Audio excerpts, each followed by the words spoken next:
Hello friend, जैसा कि हम लोग चैप्टर 1 रिलेशन एंड फंक्शन के बारे में स्टडी कर रहे हैं। इसके प्रीवियस वीडियो में हमने आपको फंक्शन के ऊपर बेस्ड एक्सरसाइज 1.2 में कंटेन क्वेश्चन नंबर 1 to 3 तक के सॉल्यूशन के बारे में बताया है ना। और ये सारे जो क्वेश्चन थे वो मेनली बेस्ड थे 1 1 और ऑन टू पे। दैट मीन्स दिए हुए फंक्शन के लिए मुझे चेक करना था कि फंक्शन 1 1 है कि नहीं, ऑन टू है कि नहीं, है ना।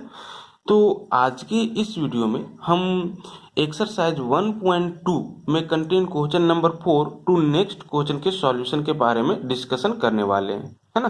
क्वेश्चन नंबर आप 4 को देखो, कहता है solve that the modulus function F defined from R to R is given by f of x is equal to mod of x is neither 1 1 nor on 2।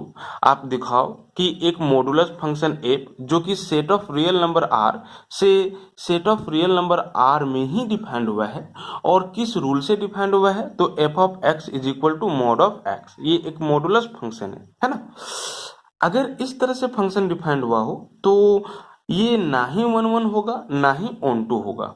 समझ रहे हो मॉडुलस फंक्शन का मतलब क्या होता है। ठीक है, मॉडुलस फंक्शन अगर f of x is equal to mod of x दिया हुआ तो इसका मतलब आप समझ रहे होगे। इसका कहने का मतलब है कि f ऑफ x का वैल्यू प्लस x होगा यदि x का वैल्यू ग्रेटर देन और इज इक्वल टू 0 होगा, और f ऑफ x का वैल्यू माइनस x होगा यदि x का वैल्यू लेस देन 0 होगा। समझ रहे हो ना। अगर आप x का वैल्यू 0 या 0 से बड़ा लेते हो तो इस केस में प्लस x वैल्यू देगा, ठीक है।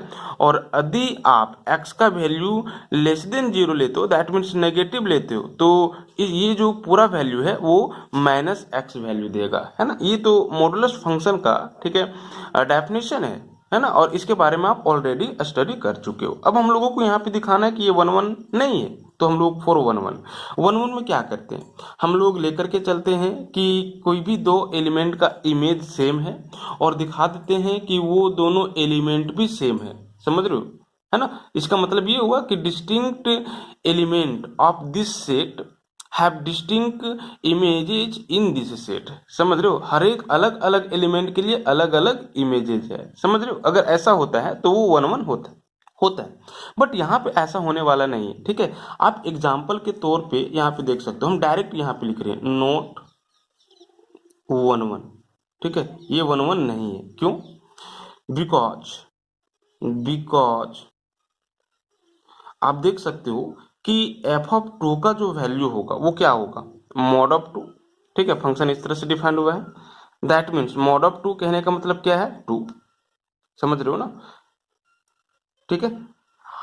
अब अगर हम क्या कर लिए, एफ ऑफ माइनस 2 का वैल्यू निकाल रहे हैं, तो एफ ऑफ माइनस 2 का वैल्यू क्या होगा, this is mod of minus 2।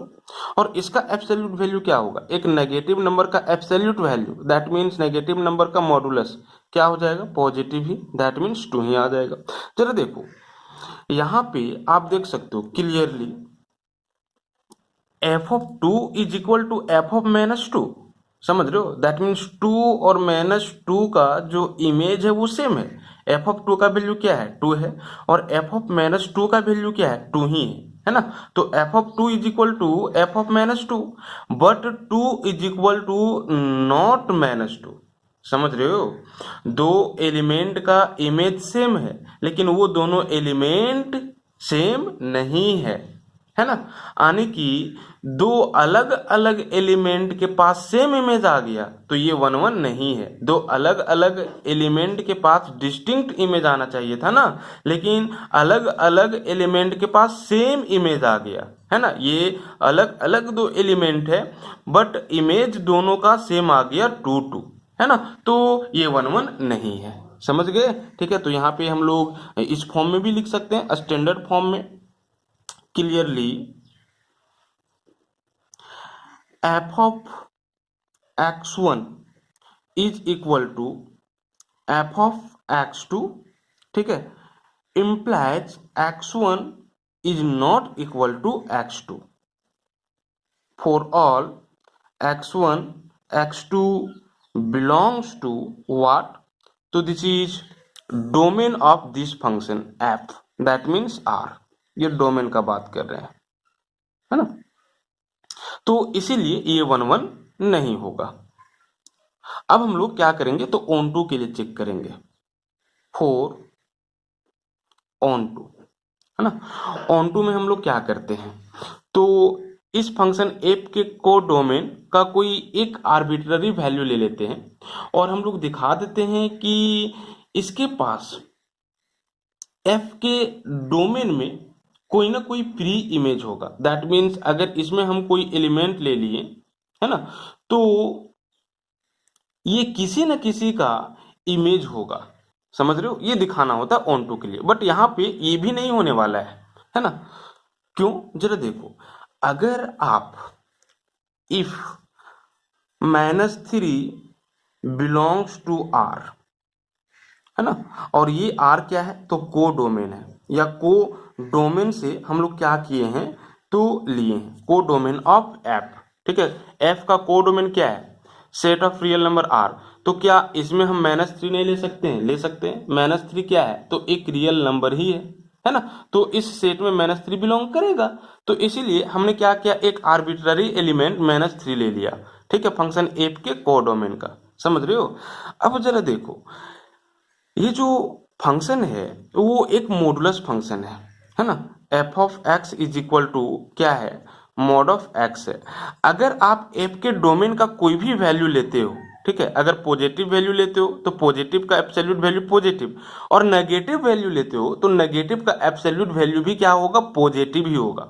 समझ रहे हो, मतलब हर एक केस में ये कैसा वैल्यू दे रहा है, तो सिंपली पॉजिटिव वैल्यू दे रहा है। समझ रहे हो। लेकिन यहाँ पे क्या है, -3 है।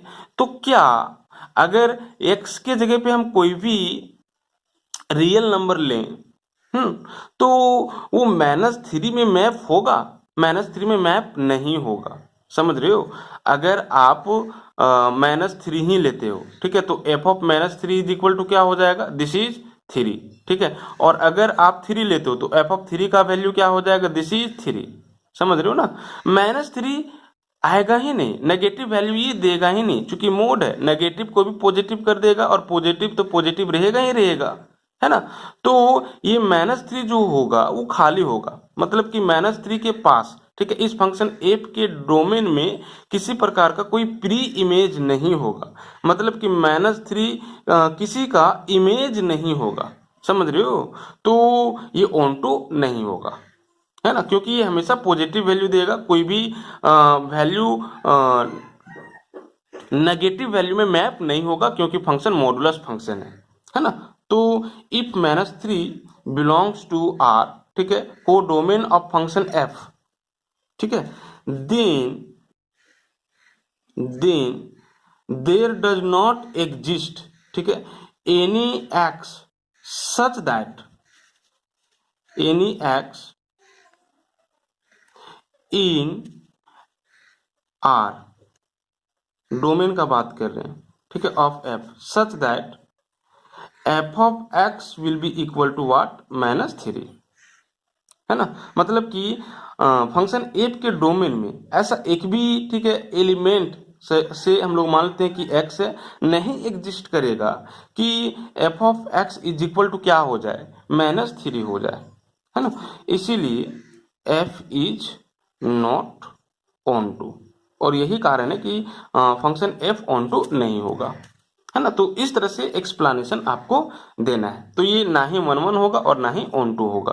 अब जरा आप क्वेश्चन नंबर 5 देखो। क्वेश्चन नंबर 5 कहता है, so that the signum function f defined from set of real number r to set of real number r given by this is neither 1 1 nor onto, है ना।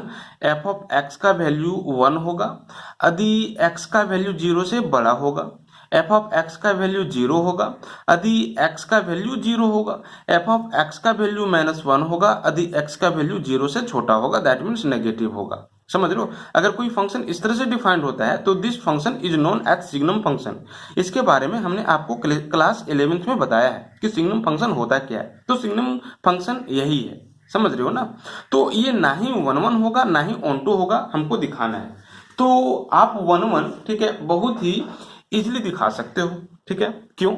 यहाँ पे जरा देखो 1 1 में क्या होता है, distinct element of this set should have distinct image in this set. ठीक है, हर एक अलग अलग एलिमेंट इस सेट के लिए अलग अलग इमेज होना चाहिए इस सेट में।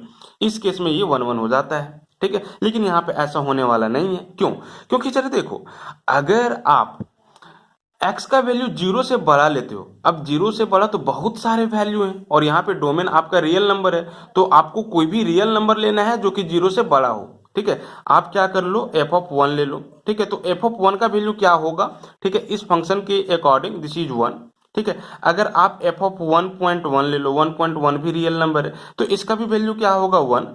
अगर आप f(2) ले लो तो इसका भी वैल्यू क्या आएगा? तो दिस इज 1। अगर आप दिस इज f(100) ले लो, है ना, ये भी रियल नंबर है ना, डोमेन का ही वैल्यू हम ले रहे हैं, तो इसका भी वैल्यू क्या होगा? तो दिस इज 1 होगा। मतलब कि आप 0 से बड़ा दुनिया का कोई भी रियल नंबर लो, उस केस में f(x) का जो वैल्यू होगा वो हमेशा क्या होगा? 1 ही होगा, क्योंकि फंक्शन इसी तरह से डिफाइंड ही हुआ है। समझ रहे हो? तो ये 1 1 कहाँ हुआ? ठीक है, 1 1 नहीं हुआ ना, मतलब कि डिस्टिंक्ट एलिमेंट्स के पास डिस्टिंक्ट इमेज नहीं है। आप देख सकते हो, आप मैपिंग से देख सकते हो, है ना, यहाँ पे ये जो 1 है, ये जो 1.1 है, ये जो 2 है, ये जो 100 है, इस तरह से हम लोग बहुत सारे रियल नंबर ले सकते थे जो कि 0 से बड़ा हो। तो ये सब किस में मैप हो रहा है? ठीक है, ये सब 1 में ही जाकर के मैप हो रहा है ना, मतलब कि हर एक अलग अलग एलिमेंट के पास अलग अलग इमेज नहीं है, तो ये 1 1 नहीं होगा। ठीक है, आप यहाँ पे लिख सकते हो एकदम एक्सप्लेनेशन में इसी तरह से क्लियरली। ठीक है ना।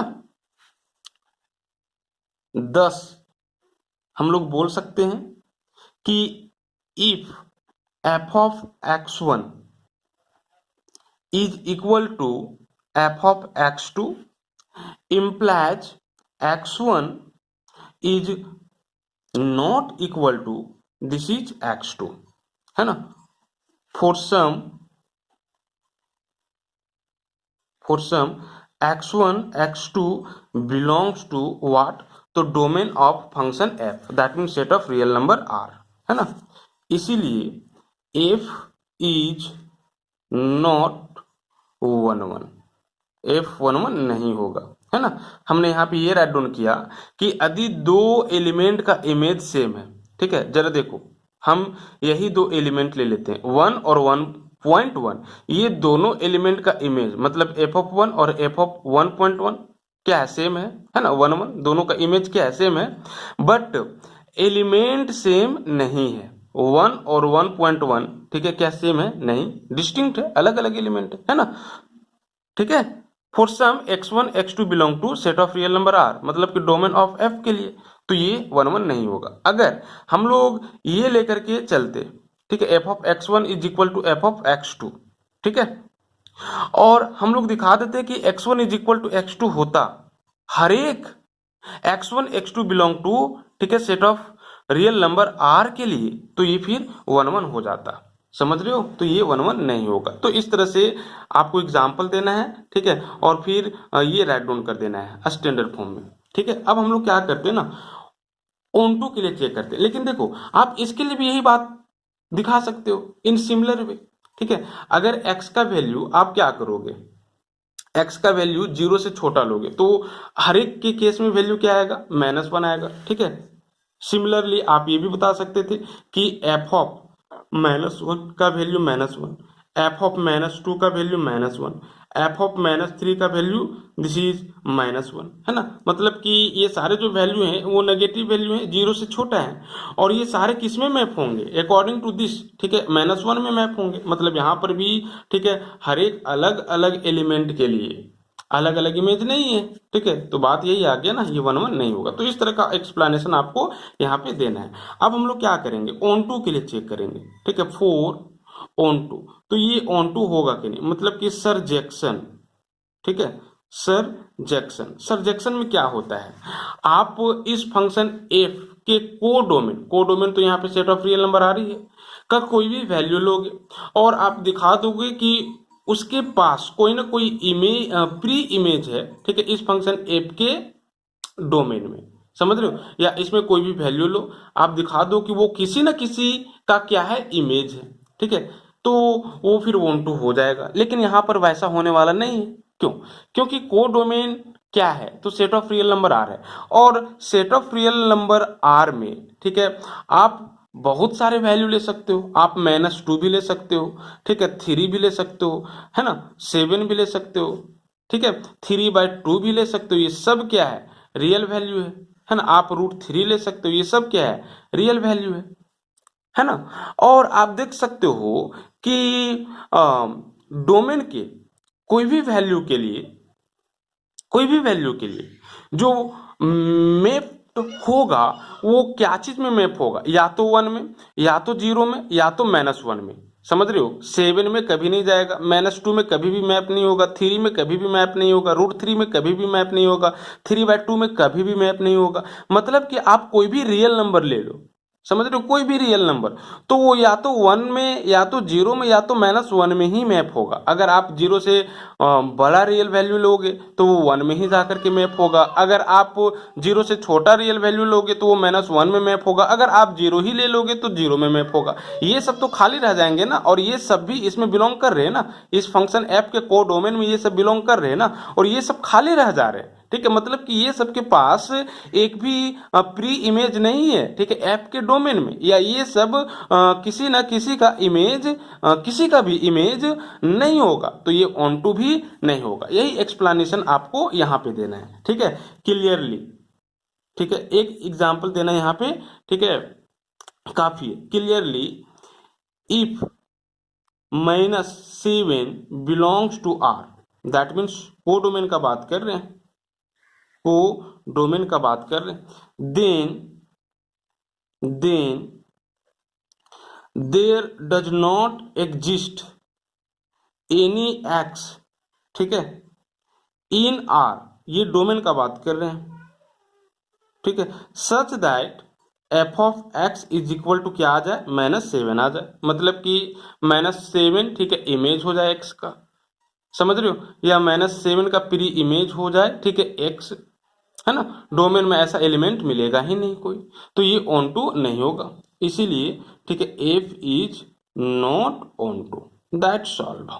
अब जरा आप क्वेश्चन नंबर 6 देखो। क्वेश्चन नंबर 6 में कहता है let A is equal to this set and B is equal to this set, है ना, and let a function f in which contain these ordered pair, ठीक है, B a function from A to B so that f is 1 1। कहता है अगर एक function, एक set ये हो जिसमें ये तीनों एलिमेंट हो, एक दूसरा सेट बी हो जिसमें ये चारों एलिमेंट हो, और एक फंक्शन एफ ये से बी में डिफाइंड हो, और इस तरह से कि फंक्शन एफ में ये तीनों ऑर्डर्ड पेयर कंटेन हो, समझ रहे हो।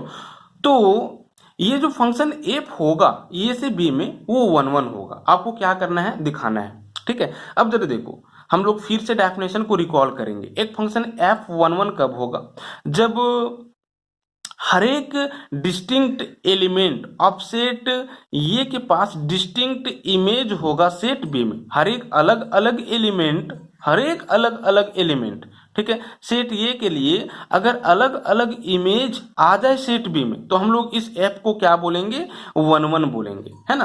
तो ये 1 1 होगा कि नहीं होगा, समझ रहे हो। यहाँ पे जरा देखो, आप क्या कर लो, तो मैपिंग बना लो, है ना।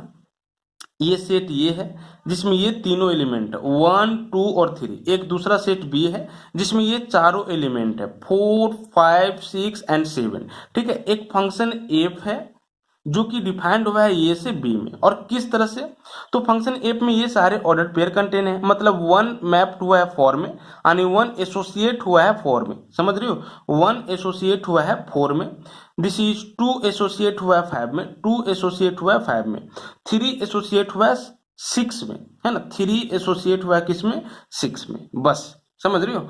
तो ये 1 1 होगा कि नहीं, तो भैया ये 1 1 है। क्यों 1 1 है, क्योंकि ये के हर एक एलिमेंट के पास, समझ रहे हो, ये के हर एक अलग अलग एलिमेंट के पास अलग अलग इमेज है, ठीक है, बी में, समझ रहे हो कि नहीं समझ रहे हो। देखो ये में 3 ही एलिमेंट है, तो तीनों एलिमेंट के पास इमेज है, पहली बात, ठीक है।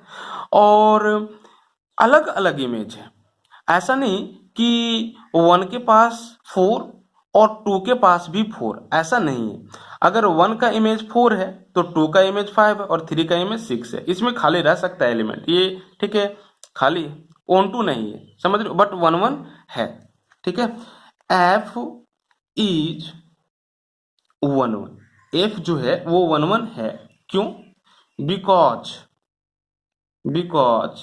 Every distinct member of set A has distinct image in set B।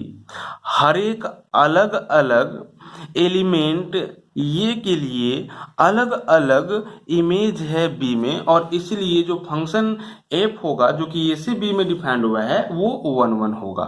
अब जरा आप क्वेश्चन नंबर 7 देखो। क्वेश्चन नंबर 7 में कहता है in each of the following cases state whether the function is 1 1 onto और बाइजेक्टिव, जस्टिफाई योर आंसर, है ना। हर एक के केसेस के लिए आपको क्या करना है, चेक करना है कि इसमें से कौन 1 1 है, कौन ऑन टू है और कौन बाइजेक्टिव है ना, कारण के साथ, समझ रहे हो। आपको जस्टिफाई करना है अपने आंसर को, है ना। अब जरा देखो 1 1 के बारे में तो आप वाकिफ हो, ऑन टू के बारे में भी आप जान रहे हो, ठीक है। बाइजेक्टिव के बारे में भी मैंने बताया है। बाइजेक्टिव फंक्शन कहने का मतलब क्या है, इंजेक्टिव और सर्जेक्टिव, ठीक है। दैट मीन्स 1 1 और ऑन टू। एक ऐसा फंक्शन जो दोनों हो, 1 1 भी हो ऑन टू भी हो, उसको हम क्या बोलेंगे, बाइजेक्टिव बोलेंगे। तो इसके लिए कुछ नया नहीं करना है, आप चेक करो कि 1 1 है कि नहीं, ऑन टू है कि नहीं। अगर 1 1 भी है और ऑन टू भी है तो आप उसको क्या बोलोगे, बाइजेक्टिव फंक्शन बोलोगे, है ना। तो आप क्वेश्चन नंबर 1 ना 7 का 1 खुद बनाओगे, ये इजी है, ठीक है। क्वेश्चन नंबर 2 भी इजी है, बट हम क्वेश्चन नंबर 2 बता देते हैं, ठीक है। ये क्वाड्रेटिक फॉर्म में है इसलिए हम इसको बता रहे हैं, है ना। यहाँ पे जरा देखो, given a function f defined from set of real number to set of real number R, है ना, such that f of x is equal to 1 plus x square. मतलब कि किस रूल से फंक्शन एफ डिफाइंड हुआ है, set of real number R से, set of real number R में वो दिया हुआ है। अब हम लोग क्या करेंगे, 1 1 चेक करेंगे, ठीक है। 4 1 1, ठीक है, दैट मीन्स इंजेक्टिव। तो 1 1 के लिए हम लोगों को क्या दिखाना होता है, 1 1 के लिए दिखाना होता है कि आर के हर एक अलग अलग एलिमेंट के लिए इस आर में अलग अलग क्या है, इमेज है, ठीक है, डिस्टिंक्ट इमेज। अगर ऐसा होता है तो फंक्शन 1 1 होता है। हम क्या कर लेते हैं ना, मान लेते हैं बाय प्रोसेस इसको बना रहे हैं, ठीक है। Let x1 and x2 belongs to this is R, समझ रहे हो। मान लिया कि x1 और x2 जो है वो आर में बिलोंग कर रहा है, ठीक है, किस में, तो दिस इज आर में, that mean set of real number R में, है ना। और हम डोमेन का बात कर रहे हैं, फंक्शन एफ के डोमेन का बात कर रहे हैं। और मान लेते हैं, ठीक है, कि ये दोनों का जो इमेज है वो सेम है, F of x1 is equal to what, तो this is F of x2, ठीक है।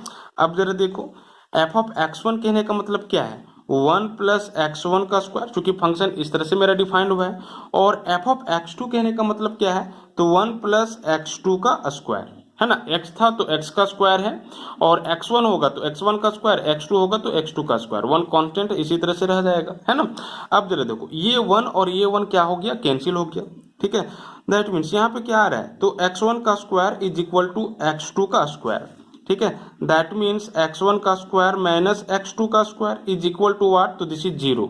ये स्क्वायर माइनस बी स्क्वायर, ये माइनस बी टाइम्स ऑफ ये plus B, that means x1 minus x2 times of x1 plus x2 is equal to 0, ठीक है। Either this will be equal to 0 और this will be equal to 0। In this case, this will gives the value x1 is equal to x2, ठीक है, and this will gives x1 is equal to minus x2, है ना। यहाँ पे आप देख सकते हो कि ये दोनों वैल्यू x1 का एक्सेप्टेबल है, x1 का वैल्यू x2 आया और x1 का वैल्यू माइनस x2 आया। ये x1 और x2 कहाँ पे बिलोंग कर रहा है, तो set of real number R में। मतलब कि x1 क्या है, तो रियल नंबर ही है। तो अगर x2 रियल नंबर है तो माइनस x2 भी क्या होगा, रियल नंबर होगा। अगर 2 रियल नंबर है तो क्या 2 का opposite, that means minus 2 real number नहीं होगा, होगा। तो x1 का यहाँ पे दोनों वैल्यू क्या है, एक्सेप्टेबल है, ठीक है। तो इस केस में आप देख सकते हो ना कि यदि दो एलिमेंट का इमेज सेम है तो वो दोनों एलिमेंट सेम नहीं होगा, ठीक है, एक के केस में तो सेम होगा, लेकिन एक के केस में क्या होगा, डिस्टिंक्ट आ जाएगा, दोनों के केस में सेम आना चाहिए था। समझ रहे हो? ठीक है, दैट मीन्स यहाँ पे दो वैल्यू आ गया ना x1 का, this is plus minus x2। ठीक है, प्लस माइनस x2। ठीक है, 10 यहाँ पे ये हम लोग राइट डाउन करेंगे, 10 if f of x1 is equal to f of x2, ठीक है, implies x1 is equal to not, ठीक है, x2, है ना। इसका मतलब ये हुआ कि दो एलिमेंट का इमेज सेम है लेकिन एलिमेंट सेम नहीं है, मतलब कि अलग अलग एलिमेंट के पास सेम इमेज है। समझ रहे हो? अलग अलग एलिमेंट के पास डिस्टिंक्ट इमेज होना चाहिए था।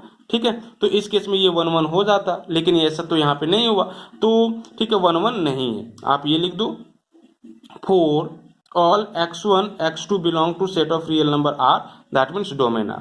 समझ रहे हो? ऐसा हो गया, तो नॉट 1 1, नॉट 1 1, है ना। अब जरा देखो, हम क्या करते हैं ना, अपने आंसर को जस्टिफाई करते हैं बाय टेकिंग एग्जाम्पल। ठीक है, हम क्या कर लेते हैं, तो x1 इज इक्वल टू 1 ले लेते हैं। ठीक है, और x1 x2 is equal to this is -2 ले लेते हैं। ठीक है, या -1 ही आप ले लो।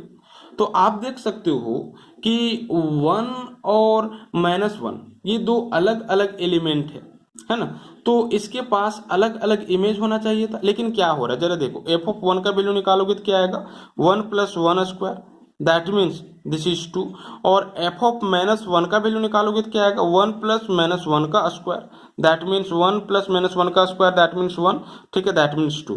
कहने का मतलब है अलग अलग एलिमेंट के पास अलग अलग इमेज नहीं है ना। देखो, अलग अलग एलिमेंट 1 और -1 है, ठीक है, और इमेज दोनों का सेम आ गया, 1 का भी इमेज 2 और -1 का भी इमेज 2, तो अलग अलग एलिमेंट के लिए अलग अलग इमेज नहीं है, तो भैया ये 1 1 नहीं होगा। समझ रहे हो? ये 1 1 नहीं होगा, इंजेक्टिव नहीं होगा। तो आप एग्जाम्पल के तौर पे ये भी राइट डाउन कर सकते हो। ठीक है, अब हम लोग ना ऑन टू चेक करेंगे, ये जो फंक्शन f है जो कि r से r में डिफाइंड हुआ है, इस रूल से ये ऑन टू है कि नहीं, दैट मीन्स सर्जेक्टिव है कि नहीं। तो इसके लिए हमने क्या प्रोसेस बताया था, आप को डोमेन में कोई एक वैल्यू ले लोगे, कोई भी आर्बिट्ररी एक वैल्यू ले लोगे, है ना, एलिमेंट ले लोगे, मेंबर ले लोगे, और आप दिखा दोगे कि उसके पास कोई ना कोई प्री इमेज है f के, ठीक है, डोमेन में, या इसमें जो वैल्यू आप लिए हो वो किसी न किसी का क्या है, इमेज है। अगर ऐसा हो जाता है तो हम लोग बोलेंगे कि फंक्शन सर्जेक्टिव है, दैट मीन्स ऑन टू है ना। तो हम मान लिया let y belongs to r, ठीक है, और ये r हम लोग किसका बात कर रहे हैं, को डोमेन का बात कर रहे हैं। ठीक है, को डोमेन, ठीक है, ऑफ f। साथ ही साथ हम पुट कर लेते हैं कि f of x is equal to क्या है, दिस इज y है। समझ रहे हो? For some x belongs to what, तो this is r, that means हम डोमेन का बात कर रहे हैं यहाँ पे। ठीक है, f के डोमेन का बात कर रहे हैं, है ना। अब इसको हम लोग क्या करेंगे, सॉल्व करेंगे। f ऑफ x का वैल्यू क्या है, 1 + x² है, इज इक्वल टू क्या हो जाएगा, दिस इज y। जरा देखो, अभी y का वैल्यू x के फॉर्म में है, अब क्या करना है, x का वैल्यू y के फॉर्म में आपको लाना है। ठीक है, तो x का वैल्यू y के फॉर्म में आप लाओ, तो यहाँ से x² is equal to y - 1 हो जाएगा। ठीक है, that means x is equal to क्या हो जाएगा, तो दिस इज +- √y - 1 हो जाएगा। समझ रहे हो ना, +- √y - 1 हो जाएगा। ठीक है, अब यहाँ पे मुझे ये देखना है कि y के हर एक वैल्यू के लिए x का जो वैल्यू होगा वो रियल नंबर होगा। समझ रहे हो? अगर y के हर एक वैल्यू के लिए, ठीक है, x का वैल्यू, दैट मीन्स इस टोटल का वैल्यू क्या हो, एक रियल नंबर हो, तो हम लोग बोलेंगे कि ये ऑन टू होगा। समझ रहे हो? और अगर ऐसा नहीं होता है तो बोलेंगे कि ऑन टू नहीं होगा, है ना। तो जरा देखो, आप अगर 1 ले लोगे, ठीक है, y इज इक्वल टू 1, ठीक है, y इज इक्वल टू 1 ले लो, तो उस केस में x का वैल्यू क्या होगा, +- √1 - 1, दैट मीन्स 0 होगा। तो ये 0 क्या है, ठीक है, फंक्शन f के डोमेन में बिलोंग कर रहा है, क्योंकि फंक्शन f का जो डोमेन है वो सेट ऑफ रियल नंबर है और उसमें ये 0 बिलोंग करेगा। तो इस केस में तो फॉलो कर गया, लेकिन आप क्या करो ना, ठीक है, y इज इक्वल टू -3 लो, और ये जो -3 है वो भी एक रियल नंबर है, दैट मीन्स इस फंक्शन f के को डोमेन में बिलोंग कर रहा है। समझ रहे हो। और इसको फिर सॉल्व करो तो x का वैल्यू क्या आ जाएगा, this is plus minus root under -3 and this is -1 plus minus root under this is -4, समझ रहे हो। और इसको अगर आप सॉल्व करते हो तो plus minus this is 2i आ जाएगा, समझ रहे हो। और ये प्लस माइनस 2i बिलोंग नहीं कर रहा है फंक्शन f के डोमेन में। फंक्शन f का डोमेन क्या है, सेट ऑफ रियल नंबर है। और ये क्या 2i या plus minus 2i real number है नहीं, ये कॉम्प्लेक्स नंबर है, समझ रहे हो ना, ये कॉम्प्लेक्स नंबर है, ठीक है। मतलब कि y का कम से कम एक ऐसा वैल्यू मिल गया, ठीक है, जैसे कि -3, जिसके लिए x का वैल्यू क्या आया, तो कॉम्प्लेक्स आया, रियल नहीं आया, समझ रहे हो। तो इस केस में ये -3 के पास प्री इमेज नहीं होगा, दैट मीन्स -3 किसी का भी इमेज नहीं होगा, मतलब कि ऑन टू नहीं होगा, समझ रहे हो। तो यहाँ पे लिखेंगे कि x is equal to plus minus root under y minus 1 does not belongs to, ठीक है, domain of f, that means in R, समझ रहे हो। फॉर सम, ठीक है, फॉर ऑल नहीं, ठीक है, for some y belongs to what, तो this is R, that means codomain, समझ रहे हो, ऑफ f। क्योंकि इसके लिए तो ऐसा नहीं आया ना, 1 के लिए तो ऐसा नहीं आया ना, लेकिन -3 के लिए ऐसा आ गया, ठीक है। तो कुछ y बिलोंग्स टू कोडोमेन के लिए ऑफ फंक्शन f, x का जो वैल्यू आया वो कॉम्प्लेक्स आया, दैट मीन्स ये set of real number R का मेंबर एलिमेंट नहीं आया, तो ये ऑन टू भी नहीं होगा, है ना। एग्जाम्पल के तौर पे आप ये ले सकते हो, ठीक है, hence f is not onto. अब जरा देखो, ये फंक्शन ना ही 1 है और ना ही ऑन टू है, मतलब कि ये बाइजेक्टिव भी नहीं होगा, ठीक है। देयरफॉर आप ये राइट डाउन कर सकते हो, therefore f define from R to R, ठीक है, इज नॉट बाइजेक्टिव, ठीक है, दोनों होना चाहिए था। अगर 1 हो भी जाता लेकिन ऑन टू नहीं होता, या अगर ऑन टू होता बट 1 नहीं होता, समझ लो, तब भी ये बाइजेक्टिव नहीं होता। लेकिन अगर दोनों हो जाता, 1 भी और ऑन टू भी, तो ये बाइजेक्टिव हो जाता है ना। अब जरा आप क्वेश्चन नंबर 8 देखो। क्वेश्चन नंबर 8 में कहता है let A and B be two sets so that a function f defined from A cross B to B cross A such that f of A B is equal to B of this is ordered pair B is bijective function. कहता है कि मान लो कि ए और B कोई भी दो set है ना, और एक फंक्शन एफ डिफाइंड हुआ है ए क्रॉस बी से बी क्रॉस ए में, समझ रहे हो।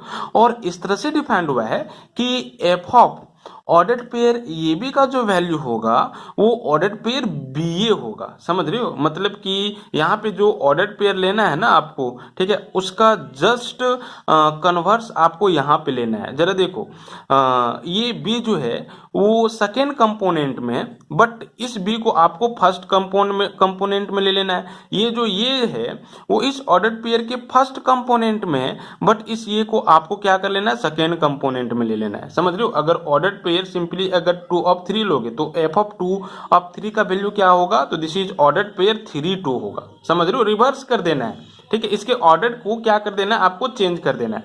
तो अगर इस तरह से फंक्शन डिफाइंड होता है तो ये बाइजेक्टिव फंक्शन होगा, आपको क्या करना है, दिखाना है। तो बाइजेक्टिव के लिए 1 भी दिखाना होगा और ऑन टू के लिए भी ऑन टू भी दिखाना होगा, है ना। तो 4 1 1 हम लोग क्या कर लेते हैं, पहले 1 1 दिखा लेते हैं, ठीक है। और 1 1 दिखाने का क्या प्रोसेस है, ठीक है, आपको मान लेना है कि कोई भी दो ऑर्डर्ड पेयर इसमें क्या कर रहा है, बिलोंग कर रहा है। क्योंकि यहाँ पे ये क्रॉस बी है तो ये क्रॉस बी में जो भी एलिमेंट होंगे वो ऑर्डर्ड पेयर के फॉर्म में होंगे। क्यों ऑर्डर्ड पेयर के फॉर्म में होंगे, देखो मान लेते हैं कि ये एक सेट है जिसमें ये दो एलिमेंट है, बी एक दूसरा सेट है जिसमें ये दो एलिमेंट है। अगर आप ये क्रॉस बी निकालोगे, ठीक है, तो 1 3 1 4, इसी तरह से 2 3 एंड दिस इज 2 4। मतलब कि ये क्रॉस बी में किस तरह का एलिमेंट आया, तो ऑर्डर्ड पेयर के फॉर्म में एलिमेंट आया, समझ रहे हो ना। तो सिंपली आप क्या करोगे, मान लोगे 1 1 के लिए कि ये 1 B1 ऑर्डर्ड पेयर एंड ये 2 B2 ऑर्डर्ड पेयर बिलोंग कर रहा है किसमें, तो ये क्रॉस बी में, दिस ये क्रॉस बी में, समझ रहे हो। और हमने ये क्रॉस बी में इसी तरह का एलिमेंट क्यों लिया, क्योंकि ये क्रॉस बी में जो एलिमेंट्स होंगे वो ऑर्डर्ड पेयर के फॉर्म में होंगे। और क्यों ऑर्डर्ड पेयर के फॉर्म में होंगे, आप यहां से क्या कर सकते हो, समझ सकते हो, समझ रहे हो। इसके पास्ट में जितने भी क्वेश्चंस आए थे उसमें हम एक आर्बिट्ररी एलिमेंट x1 और x2 ले लेते थे, समझ रहे हो। लेकिन यहाँ पे हम ऑर्डर्ड पेयर के फॉर्म में लिए हैं, और क्यों लिए हैं आप यहाँ से फिर से समझ सकते हो, है ना। अब जरा देखो, अब क्या कर लेना है, 1 1 के लिए आपको ये मान लेना है कि ये दोनों ऑर्डर्ड पेयर का जो इमेज होगा वो क्या होगा, सेम होगा। और उस केस में ये दोनों ऑर्डर्ड पेयर सेम होगा ये दिखा देना है, समझ रहे हो। तो फिर ये 1 1 हो जाएगा। तो मान लेते हैं कि f of A1 and this is B1 equal है F of A2 and this is B2 का, है ना। अब जरा देखो, एफ ऑफ A1 B1 का वैल्यू क्या आएगा, तो दिस इज B1 A1 आएगा, क्योंकि एफ ऑफ AB का वैल्यू क्या था, BA था, है ना। फंक्शन इसी तरह से डिफाइंड हुआ है ना।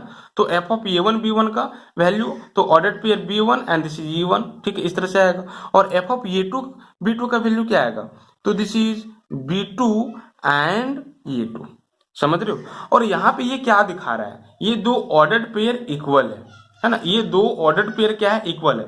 और दो ऑर्डर्ड पेयर इक्वल कब होगा, जब फर्स्ट ऑर्डर पेयर का first element second order pair के सेकेंड एलिमेंट का बराबर होगा, और फर्स्ट ऑर्डर पेयर का सेकेंड एलिमेंट, सेकेंड कंपोनेंट, ठीक है, सेकेंड ऑर्डर पेयर के सेकेंड एलिमेंट का क्या होगा, बराबर होगा, सेकेंड कंपोनेंट का क्या होगा, बराबर होगा। उस केस में ये दोनों, ठीक, ऑर्डर्ड पेयर इक्वल हो जाएंगे। हमने क्लास 11th में इक्वलिटी ऑफ ऑर्डर्ड पेयर के बारे में आपको बता रखा है ना। तो यहाँ पे जरा देखो, अगर इस तरह से आया, इसका कहने का मतलब क्या है, B1 is equal to B2 होगा एंड A1, ठीक है, इज इक्वल टू A2 होगा। ये B1 इक्वल होगा B2 का और ये A1 होगा इक्वल A2 का।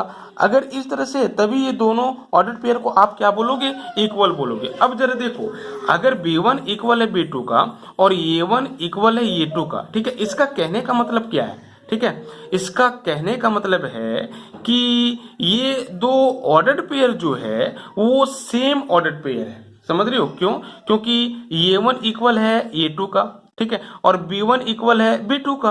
तो ये दो अलग अलग ऑर्डर्ड पेयर नहीं है, ये दोनों ordered pair same ordered pair है, क्योंकि ये इसका इक्वल है और ये, ठीक है, इसका इक्वल है। तो एक ही ऑर्डर्ड पेयर को क्या करेगा, रिप्रेजेंट करेगा। ये यहां से पता चल रहा है ना। मतलब कि दो ऑर्डर्ड पेयर का जो इमेज था, ठीक है, वो सेम था, ये हम लोग लेके चले और दिखा दिए कि वो दोनों ऑर्डर्ड पेयर भी क्या होगा, सेम होगा, समझ रहे हो ना। और अगर ऐसा होगा तो ये क्या होगा, 1 1 होगा, ठीक है। मतलब कि डिस्टिंक्ट ऑर्डर्ड पेयर के पास डिस्टिंक्ट इमेज होगा, है ना। तो इस केस में ये क्या होगा, 1 1 होगा, ठीक है।